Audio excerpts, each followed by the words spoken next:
Hi guys, my name is Ankit and I am a NEET aspirant.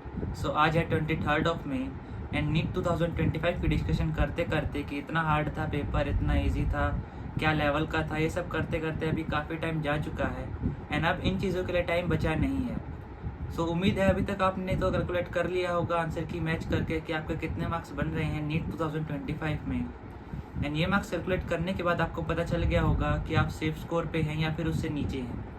अब इस marks पे आपके पास दो ऑप्शंस आते हैं, या तो आप अपने मार्क्स से सेटिस्फाइड हो या फिर नहीं हो। अगर आप अपने मार्क्स से सेटिस्फाइड हो तो यहाँ पे भी आपके पास दो तीन ऑप्शन ये होते हैं। जैसे आपको सिर्फ MBBS ही करना है तो आपके पास प्राइवेट मेडिकल कॉलेज है या फिर अब्रॉड का है, जो कि मेरे हिसाब से उतना सही नहीं लगता मेरे को पर्सनली। एंड सेकेंड चीज़, अगर आप सिर्फ MBBS पे स्टिक नहीं करते और दूसरे कोर्सेज में भी इंटरेस्टेड हैं तो आप वहाँ भी जा सकते हो। लेकिन जो मैक्सिमम बच्चे हैं वो सेटिस्फाइड नहीं है अपने स्कोर से, क्योंकि पेपर का लेवल ऐसा था जिसके लिए वो प्रिपेयर्ड ही नहीं थे। अब यहाँ पे भी कुछ चीज़ें ऐसी हैं कि हमने अच्छे से प्रिपरेशन की ही नहीं थी। आप अपने आप से पूछिए एक बार कि क्या आपने आपका 100% दिया था। हाँ, तो गाइज मैं कह रहा था कि आप अपने आप से पूछिए एक बार कि क्या आपने आपका 100% दिया था, और अगर दिया था तो आपके साथ क्या ऐसी कमी रही कि आपका उतना स्कोर नहीं आ पाया जितना आप एक्सपेक्ट कर रहे थे। इसमें भी दो तीन चीज़ें होती हैं, या तो आपका वो दिन ही लकी नहीं था या फिर उस दिन आपके साथ कुछ ऐसी चीज़ें हो गई हों जिससे आप बेस्ट ना दे पाए हों अपने टेस्ट में। एंड कुछ बच्चों के साथ ऐसा भी हुआ कि पहले फिजिक्स अटैम्प्ट कर ली जो कि काफ़ी ज़्यादा हार्ड थे, उसे देख के ही उनका पूरा मोरल डाउन हो गया। एंड जो केमिस्ट्री बायो थी वो भी वो अच्छे से नहीं कर पाए और इस वजह से पूरी परफॉर्मेंस जो है वो ख़राब हो गई। आप अपना 100% तो दे ही चुके हो। अब या तो आप हार मान के दूसरा कोर्स ज्वाइन कर लो या फिर एक प्राइवेट मेडिकल कॉलेज में एडमिशन ले सकते हो, या फिर एक साल और फाइट मार के अपने गोल को अचीव कर सकते हो और अपने फेवरेट मेडिकल कॉलेज में जा सकते हो। अब आप लोग सोचोगे कि मैं खुद एक ड्रॉपर हूँ, मैंने अपना 100% नहीं दिया, तो मैं ये सब चीज़ आपको कैसे बता रहा हूँ, किस हक से बता रहा हूँ। तो आपको मैं बता दूँ, मेरे सिस्टर जो है वो खुद एक गवर्नमेंट मेडिकल कॉलेज में है, अभी MBBS कर रही है। एंड मेरे काफ़ी कज़न्स जो हैं वो भी इसी लाइन में हैं एंड MBBS कर चुके हैं। और साथ ही साथ जो मेरे टीचर्स हैं उन्होंने भी मेरे को गाइड किया है। तो वही चीज़ मैं आपके साथ सिर्फ शेयर कर रहा हूँ, ना आपको कुछ बता रहा हूँ और ना ही किस चीज़ के लिए फोर्स कर रहा हूँ। मैं बस अपनी चीज़ें शेयर कर रहा हूँ आपके साथ। तो अब मैं बात करता हूँ जिन्होंने आपका 100% नहीं दिया मेरी तरह। मैं खुद भी अपना 100% नहीं दे पाया था इस बार इस नीट में। सो अब जैसे मैं तो ड्रॉप ले रहा हूँ एंड ड्रॉप लेने के साथ साथ मुझे पता है कि पिछले साल में मैंने क्या गलतियाँ की थी जो मुझे इस साल नहीं दोहरानी है, एंड क्या क्या इम्प्रूवमेंट है जो मुझे करनी है इस बार। सो अगर आप एक ड्रॉप लेने की सोच रहे हो तो कुछ ऐसी चीज़ें मैं आपको बताता हूँ जो आपको बिल्कुल भी नहीं करनी है। सबसे पहली चीज़ जो है वो है आपकी क्लासेस के लिए। अगर आपने ऑनलाइन कोचिंग ली है तो आप अपनी लाइव क्लासेस में ही सारी क्लासेस अटेंड करो। कोई भी रिकॉर्डेड लेक्चर मत देखना, सिर्फ साथ के साथ ही पूरा कर लेना। क्योंकि पिछले साल मेरे साथ ऐसा हुआ था कि मैं लाइव क्लास कभी कभी नहीं ले पाता था और छूट जाती थी। तो जो रिकॉर्डेड सेक्शन होते हैं उनको करने में अगर 2 घंटे की क्लास है तो 4 घंटे लगते हैं।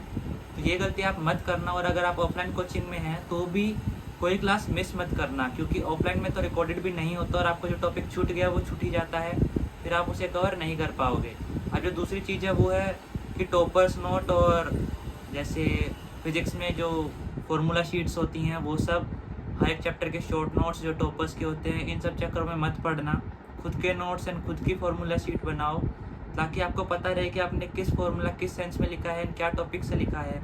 ये जो सारे शॉर्ट नोट्स होते हैं और जो फॉर्मूला शीट होती हैं ये सिर्फ आपको रिवाइज करने के लिए होती हैं, क्योंकि मेन टॉपिक आप पढ़ चुके होते हो एंड वो पढ़ के ही आप वो शॉर्ट नोट्स और वो फॉर्मूला शीट बनाते हो।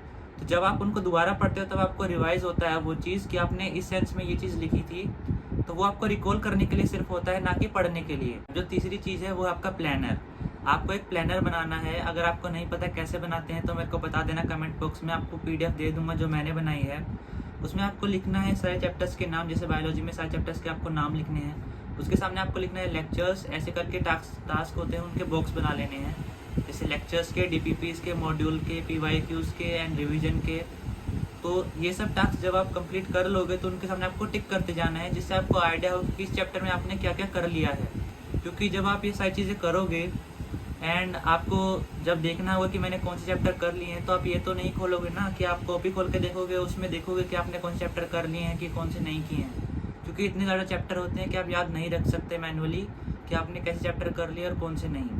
तो एक प्लानर बनाओ, वो अपने सामने रखो ताकि आपको दिखता रहे कि किस चैप्टर में आपको कौन सी चीज़ करनी है एंड क्या चीज़ आपकी कंप्लीटेड है। उसी के साथ साथ आपको एक रिवीजन का प्लान बनाए रखना है। जैसे मैं आपको बताता हूँ, ये काफ़ी हेल्पफुल है, आप भी ट्राई कर सकते हो, कोई मैंडेटरी नहीं है, आपको अच्छा लगे तो ट्राई करना। जैसे आपकी आज लाइव क्लास हुई या फिर ऑफलाइन कोचिंग में क्लास हुई, तो पहला रिवीजन आप उसी दिन करो, क्योंकि अगले दिन आप 50% भूल जाते हो उस क्लास का।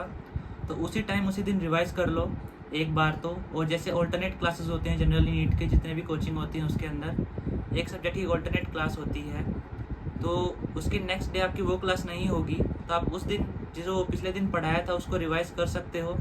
एंड जितना आपने रिवाइज़ किया उस टॉपिक को, उसी के साथ साथ आप क्वेश्चन लगा लो आपके मॉड्यूल से या फिर डीपीपी से जो आपके टीचर आपको देते हैं, या फिर जो आपके कोचिंग इंस्टीट्यूट का जो पैकेज होगा उससे आप उस चीज़ के क्वेश्चन लगा लो साथ के साथ। अब जो चीज़ आपको समझ में ना आए वो नेक्स्ट डे जाके डाउट में ले लो या फिर डाउट बॉक्स में डाल दो। अब ये होगा आपका फर्स्ट रिवीजन। अब यहाँ पे आपको छोड़ देना है। आप जैसे ही 1 वीक होगा उस चैप्टर को कंप्लीट हुए, ऐसे आपको जो मैंने बताया था ये आपको चैप्टर कंप्लीट होने तक करना है नेक्स्ट डे वाला।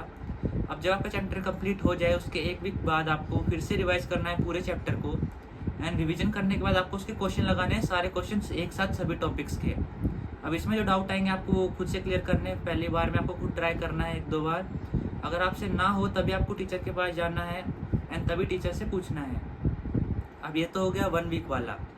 अब आपको इस चैप्टर को नहीं छेड़ना है, आपको नेक्स्ट चीज़ें करनी है जो आपके टीचर पढ़ा रहे हैं आपको आगे आने वाले टाइम में। अब जब आपके 1 मंथ कंप्लीट हो जाए उस चैप्टर को हुए तब आपको जैसे प्लानर है उसके अंदर आपको ये सब चीज़ें बनानी है टास्क के अंदर, 1 मंथ रिवीजन, 3 मंथ रिवीजन, ऐसे करके पूरा बनाना है।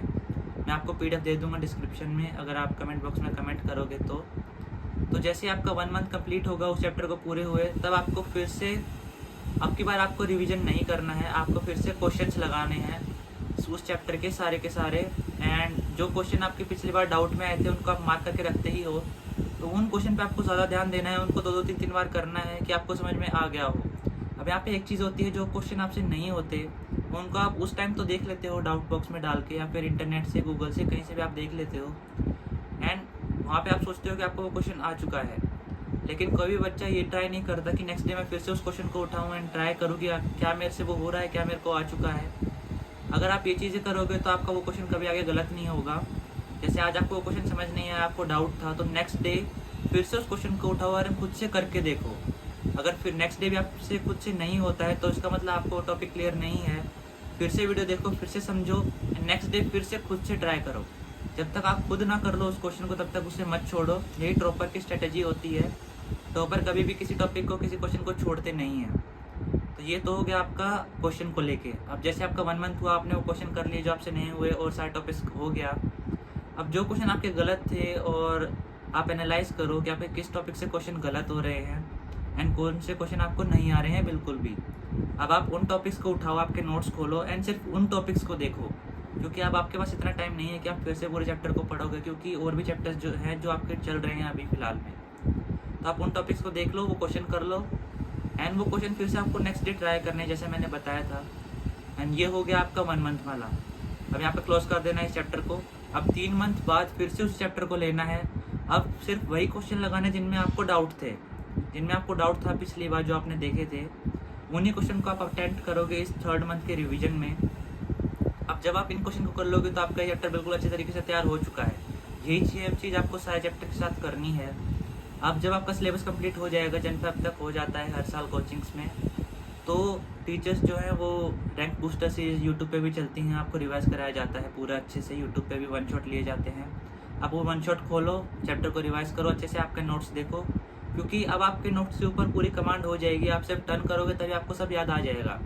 इतनी कमांड आपकी हो जाएगी हर चैप्टर के ऊपर। उन चैप्टर्स को देखो, क्वेश्चन करो, सिर्फ क्वेश्चन प्रैक्टिस करो। एंड फिज़िक्स और केमिस्ट्री के लिए जन फेब में जो जेई मेन होता है उसके पेपर्स होते हैं वो आ जाते हैं नेट पे, आप उनको सॉल्व करो, क्योंकि जेई मेन और नीट का सेम ही लेवल है एंड जो क्वेश्चन है वो काफ़ी ज़्यादा रिपीट होते हैं। आप जेई मेन के क्वेश्चन उठाओ, करो, सारे सॉल्व करो, केमिस्ट्री के और फिजिक्स के, क्योंकि बायो होती नहीं है जेई में। तो आप ये फिजिक्स केमिस्ट्री सॉल्व कर लोगे, पीवाईक्यू कर लोगे, मॉड्यूल कर लोगे दोबारा से। आप जब रिवाइज करोगे 1 शॉट के साथ तो आपका एकदम अच्छे से तैयार हो जाएगा हर चीज़ और कोई कमी नहीं रहेगी। आपको अच्छी रैंक कराने में कोई नहीं रोक पाएगा। और अगर आप सोच रहे हो कि सिर्फ ऐसे ही हो जाएगा पिछले साल जैसे, आप जो गलतियाँ दोहराओगे तो आपका कुछ नहीं हो पाएगा, आप ड्रॉप मत लेना एंड कुछ और कोर्स कर लो जो आपके लेवल का है एंड जो आपको अच्छा लगता है। ड्रॉप तभी लेना जब आप कॉन्फिडेंट हो और आप कर सकते हो, और आलतू फालतू टाइम वेस्ट करने में इन्वॉल्व नहीं रहोगे तभी। और मैं भी यूट्यूब शॉर्ट्स पे AIR 1 का चैलेंज एक्सेप्ट कर चुका हूँ, तो मैं हर रोज़ उस चैलेंज को कंप्लीट करूँगा और अपने शॉर्ट में दिखाऊंगा कि मैंने क्या टॉपिक्स कवर किए, क्या क्वेश्चंस किए। तो अगर आप वो ज्वाइन करना चाहते हो चैनल को सब्सक्राइब कर लो और शॉर्ट में जाके इंट्रोडक्शन देख लो। Thank you so much.